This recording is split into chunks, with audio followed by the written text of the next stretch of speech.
You describe stalking as murder in slow motion. Why do you use this phrase?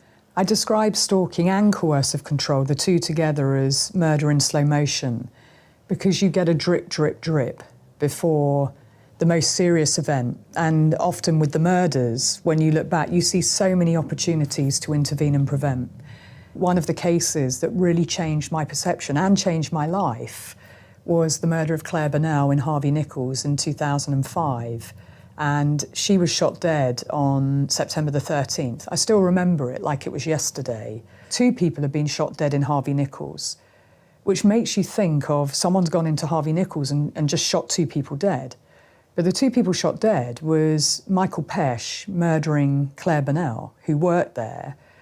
And so understanding what went before that, my commander had said, can you do a quick desktop review? Any issues for us, Laura, in my role as head of Homicide Prevention Unit? And when I start looking at the history of what we knew at New Scotland Yard and looking at the crime report, I saw that she had reported to us multiple times. And when she had reported his behaviour to us, it wasn't taken seriously. But actually what they missed was how terrifying this was for Clare, that she was leaving on the tube and he would just suddenly appear. He would block her exit off the tube. And on one of the last occasions, he didn't just block her exit, he stroked her cheek, moved closer to her so that they were nose to nose, and he said, if you report me to the police, I will kill you. Clare then manages to get home. She was living with a friend who also worked in Harvey Nichols, and that friend said, you must tell the head of security at Harvey Nichols, and so she did.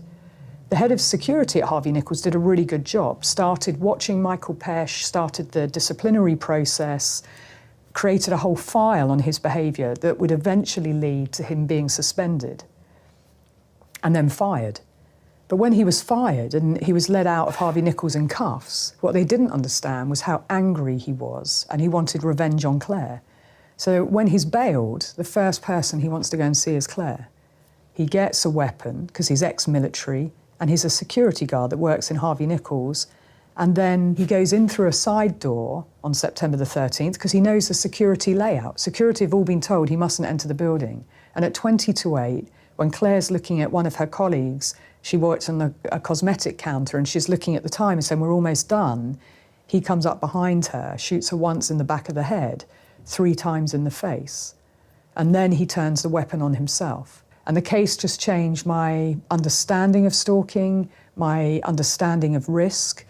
It made me understand we needed to do much more about stalking. It led me to meet the mum, Trisha Bernal, and apologise to her for not doing everything that we could have done to protect her daughter. And then we went on to change the stalking law together, and I, having changed the law, went on to set up Paladin, the National Stalking Advocacy Service for high-risk victims of stalking.